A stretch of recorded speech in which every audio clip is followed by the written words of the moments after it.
This woman's yawning. That's great. There's nothing more encouraging for a comedian.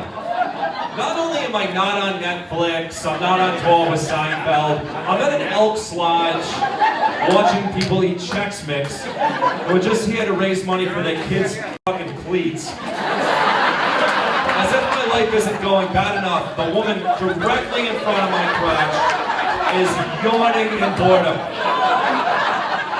An image I will never forget, so thank you for that. So tomorrow, I'm at the Newport Bridge thinking about ending it all. And I'm like, which way should I go? You're gonna be to blame. I want you to carry that around with you for the rest of your life.